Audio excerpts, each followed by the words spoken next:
Come on, Noisy. Why can't we eat breakfast in peace? Just once. Here we have a mini mystery.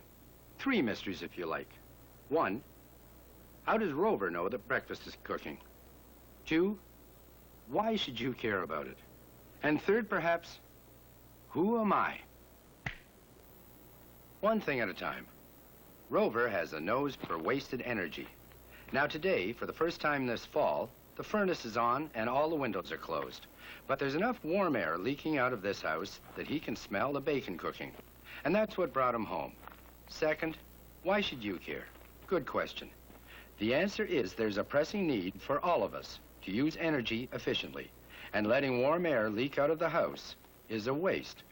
Pure and simple. Stay. Okay, go ahead. Hey, is this dog trained or what?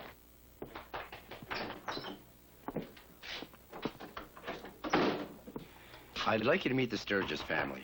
Jake, his wife Penny, and their baby, Becky.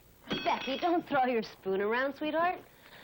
Okay, I've looked after the pooch. Now to look after number 1. That's a girl. Just one more spoonful. That's a good girl. Jake, it's 7:45. Oh, I better get going. Oh, do you think you'll have a chance to finish that wall today? Well, sure, maybe this afternoon. Well, it sure will be nice when we can get it all done. Jake's a handy guy.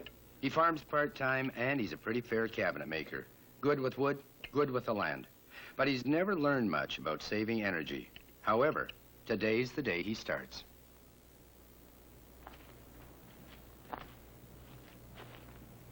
Here's the star of our story, energy. Now, this drum happens to hold fuel for the Sturgess tractor. But let's assume for a moment that it represents all the energy that Canadians use. Oil, natural gas, electricity, everything. Bear in mind, we live in an advanced industrialized society. We have a huge country with vast distances to travel. And we live in a cold climate. Add all these facts together, and you will find that Canadians consume more energy per person than any other country in the world. To begin with, about 23% of our energy goes into our homes for cooking, heating, and lighting. Another 15% goes into our cars. Commerce, industry, and commercial transportation account for all the rest. But if you put all our personal needs together, you'll find that we as individuals use more than 1/3 of all the energy Canada consumes. Not government, not industry, us. And here's the reason for my being here. We could save up to half of that. Now, just stay with me and you'll see some ways and means of taking a big bite out of your personal energy costs.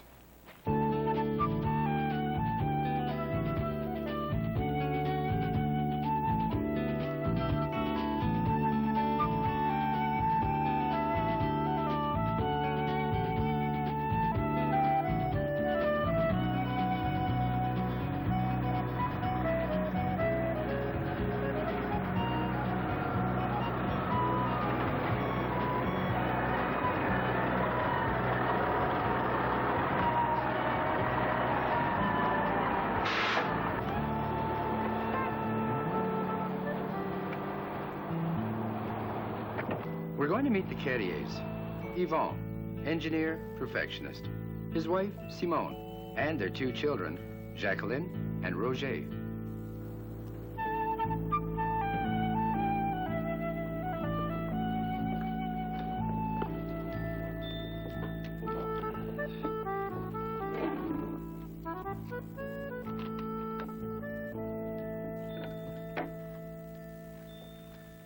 Daddy, when are we gonna eat lunch?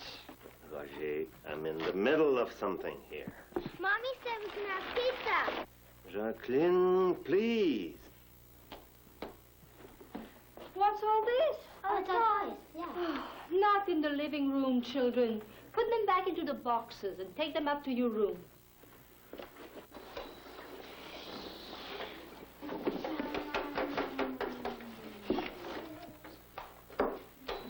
Children. What? Yeah. Ah, I know just the place for the clock.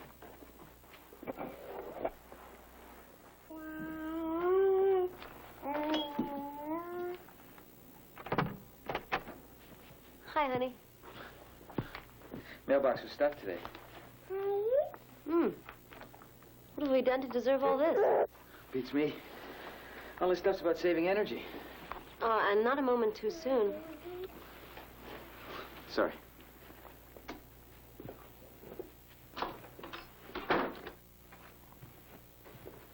There's a lot of information here.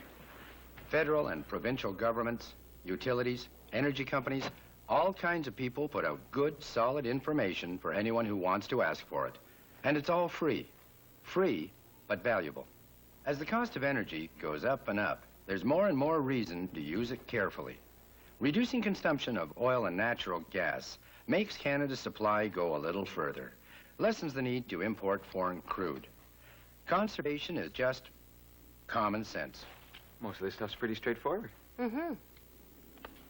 See if this thing works. Penny has made a draft detector to determine where the cold air is coming in. Okay. Holy smoke. Holy walls, you mean? What are we going to do to stop them up? I don't know. Let's have a look. Drafts around window and door frames. Many houses, old or new, have them. But don't worry, they're easy to fix, and fixing them is the most effective way to save energy at the lowest cost. See, the object, son, is to seal and insulate. So I insulate, and I seal carefully with this plastic vapor barrier in one easy move. In two easy moves.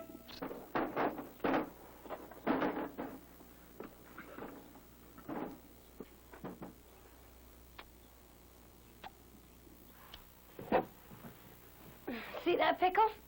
Daddy's putting up storm windows to keep the cold out. And I'm hanging these heavy drapes with a valance to keep the heat in. Together, they're going to save us a lot of money. It's easy. Saving energy doesn't have to mean going without things. It's just a matter of good sense and thinking about the future.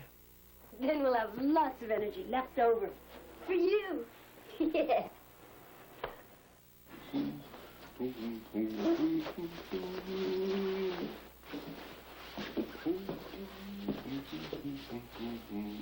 Will you be gone long, darling?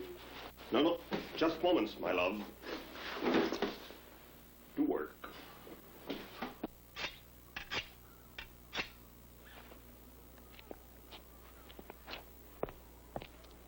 Yvonne's house is much newer than the Sturgess house, but even so, it's not energy efficient. The doors need draft proofing, the mail slot lets in cold air. Now, leaving these jobs unattended is like having a hole the size of your hand in the wall.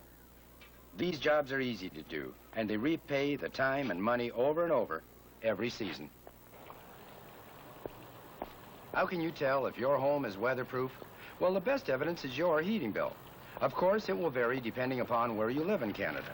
For example, the average 3-bedroom home in Victoria or Niagara Falls will take about 725 gallons of fuel oil to heat itself every winter.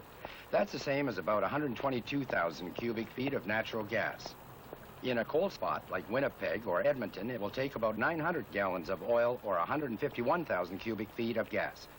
Now, using that as a base, work out roughly what your consumption should be. If it's higher than you think, then perhaps it's high time you started to do something about saving yourself energy and money. Now, if you want an additional 10-second check, wait until the first snowfall, and then go out and look at your roof. If the snow's melted, chances are your attic insulation isn't what it should be.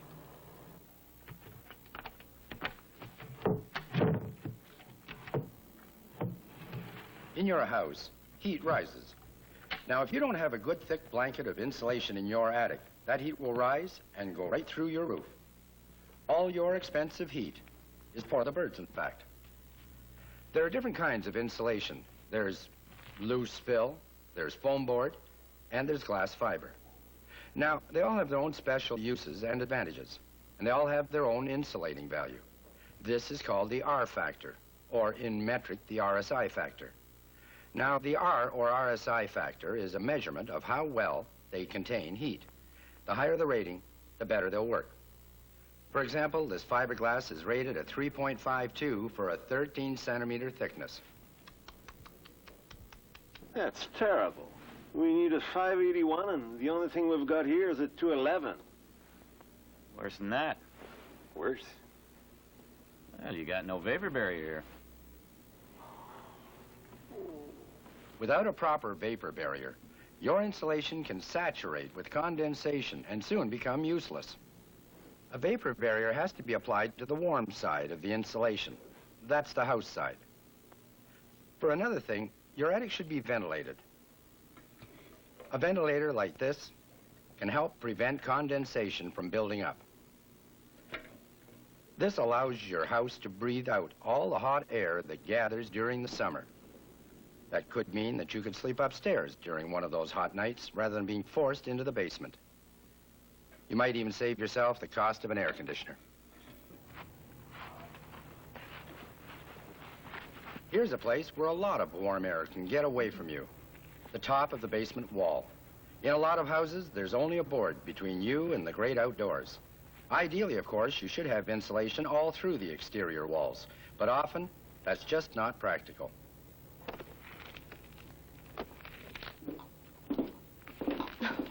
Are you still at it? I'm almost finished. Do you know what all this is costing us, Jake? To the penny, Penny. But this house qualifies for government assistance, so we'll get a good chunk of it back. What government assistance? Well, since the house was built before 1961, the federal government pays for all the insulation we buy. Up to a pretty fair maximum. I heard all about it in town. Oh, that's great.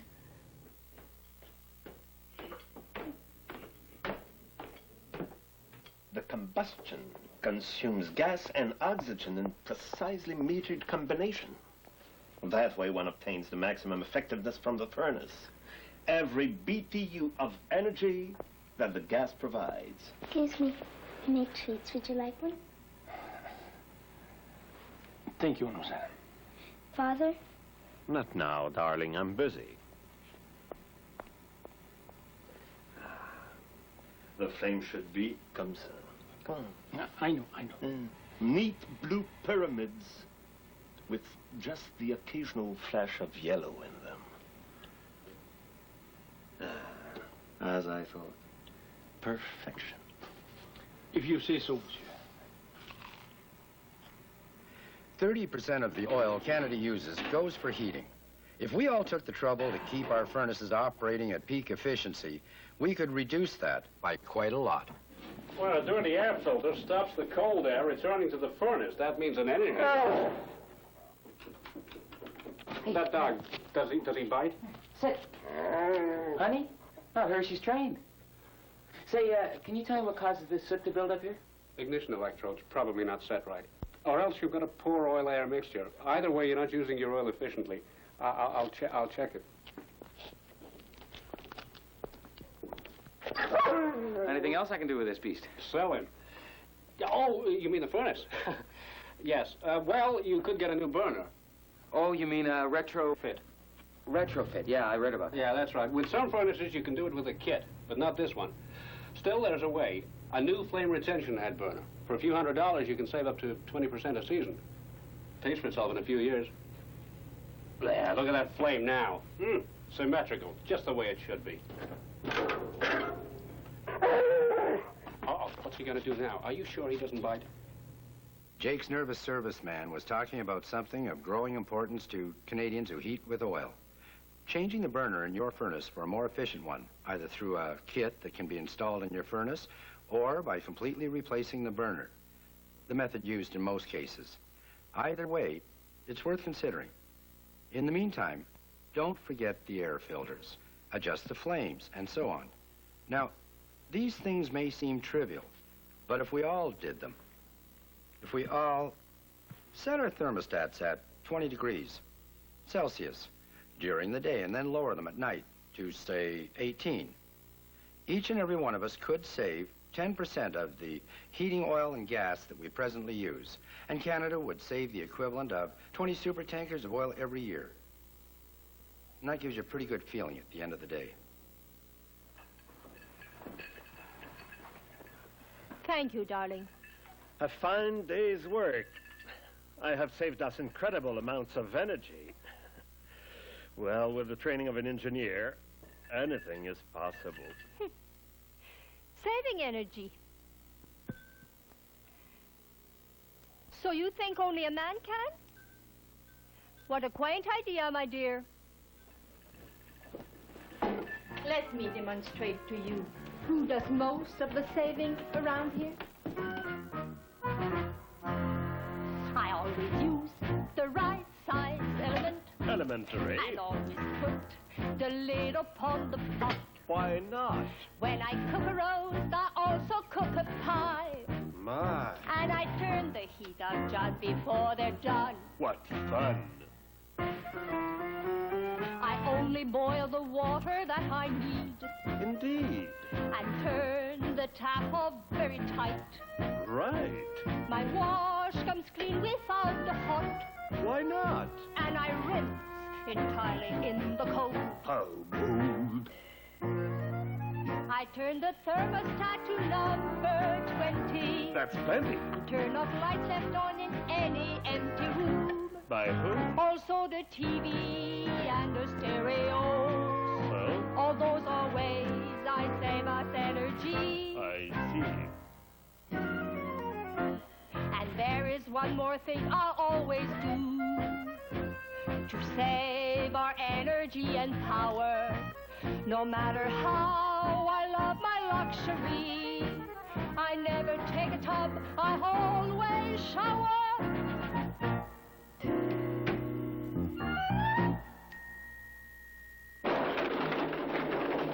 Darcy, come on, let's go. Bye. The family car. It's one of those luxuries that most Canadians seem to take for granted. It gives us the freedom to come and go when and where we want. It's made us the envy of less fortunate people from other parts of the world. And it uses about 15% of all the energy we Canadians consume. Now, a lot of that energy could be saved if we followed a few rules. Simple rules about driving, car maintenance, your choice of cars. First of all, let's look at driving. Saving energy is simply a matter of remembering a few basic do's and don'ts.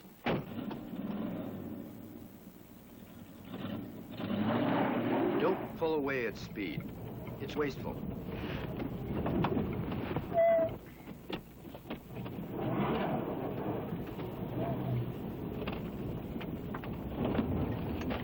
Don't drive anywhere twice unnecessarily. Make a list of things to do and then follow through on it every trip. If you're going for more than 30 seconds, don't leave the engine running. That way you're getting 0 mileage.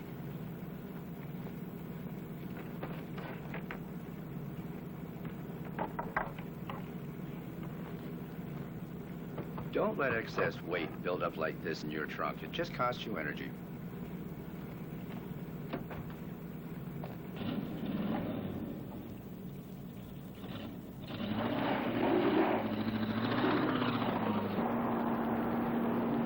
Jake's like a lot of guys. He's got a lead foot. That's another don't. Accelerating fast wastes fuel. And don't speed. Driving at 110 kilometers an hour rather than 90 can add $1 to every 5 you spend on fuel.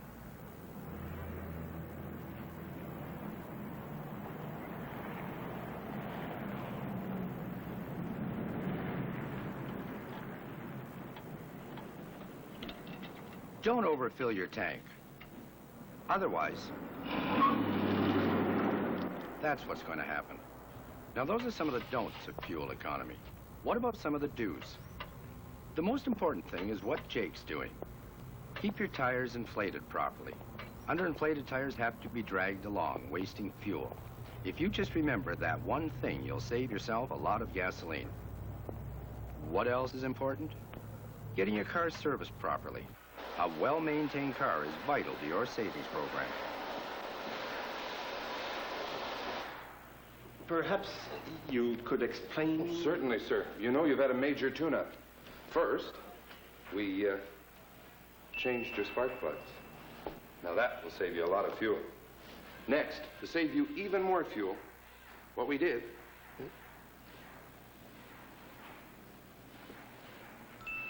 was we changed your points. Oh, Next. very well, but I can't I understand. cleaned your carburetor. It was really dirty. Then, I changed your air filter, which could save you even more. Now watch this. Nothing in the air filter? I put it here. Take an oil filter. Put it here. Cover it over. And...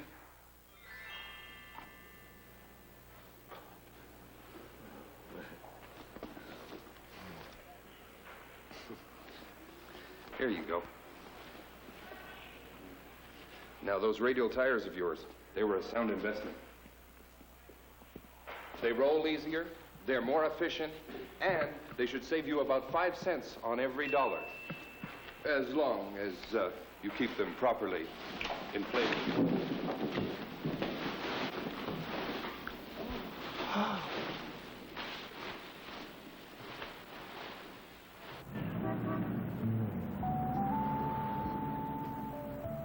It's fall, and a young Canadian's fancy lately turns to thoughts of new cars. Jake, don't fall in love. Oh, but it'd be so nice. Yeah, and we'll just put Becky up for adoption, right? They're looking for the right car, and they're carrying the government's estimated performance ratings with them. It's a guide to the gas consumption each make will provide. Now, what kind of car should they choose? Well, for them, it has to be a family wagon to hold Jake's tools and a dozen and one other things found around the farm. But what kind of wagon? Which transmission and engine? And what about her? She's obviously looking for something sporty. But if you're interested in efficiency, get some facts before you make up your mind. They've found the right-sized wagon. Big enough for their needs, but no bigger. No extra metal to lug along the roads. That's the right size. Second, the right engine. In today's terms, the right engine is the one that allows you to drive comfortably at highway speeds as thriftily as possible. Quite simply, with gasoline engines, the smaller, the better. Third, the transmission. Again, that's easy. Manual transmissions used properly save fuel, and with a fifth speed, you can save as much as 12 to 15% over an automatic. Our other car buyer is going to save fuel by driving a smaller car, but she wants an automatic. That's her trade-off. What it comes down to is this. Drive the right car, no bigger or more powerful than you need. Drive it properly, and keep it serviced. That way you get maximum energy savings. Or do you? She's using an alternative renewable energy, her own. So is he. Alternatives that not only save fuel, but have the bonus of making you fitter. But if you drive, why drive alone? Share your car where possible and convenient. Carpooling between 3 or 4 people can save as much as 3/4 of the energy you'd use otherwise. Some companies have even organized van pools for 8 or 10 employees at once. An enormous saving.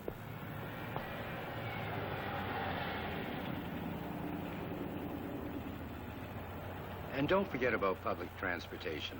Buses, trains, and subways are far more economical than driving yourself, and they save energy. A lot of energy.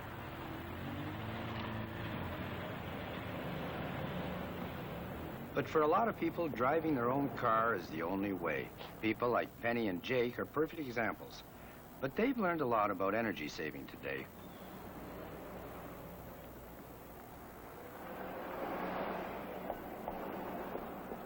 What's going to happen to them and to the Carriers with their newfound knowledge of energy efficiency? Let's wait a few weeks and then we'll go take a look.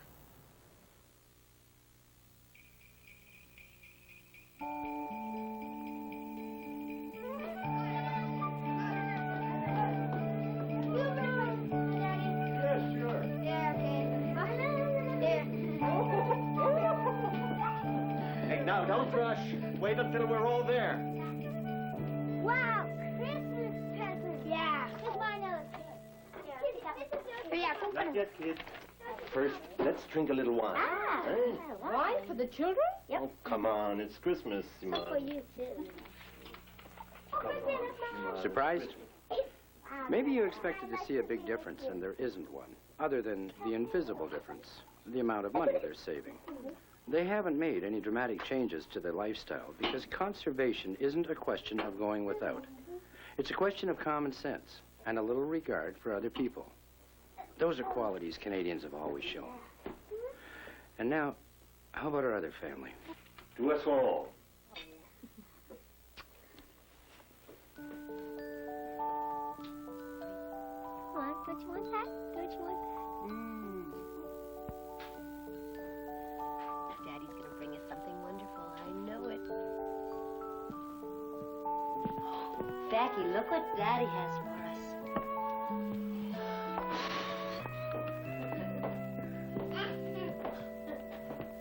Jake and Penny have done a great job. Their house is warmer because there aren't any drafts, and yet they've saved on fuel. They've saved on their day-to-day energy costs for hot water, cooking, and so on. Their new car is paying for itself in savings. They're better off, not just in dollars and cents, but in comfort, standard of living. It's been a good year. We've done a lot. Made this place more comfortable, for one thing. Yes. We've got a lot to look back on. And forward as well. Let's drink to that. To a good future. For us all. To the future. And that's what conservation is all about. A good future, with some of everything left over for those coming along behind. To a happy and abundant future. Amen.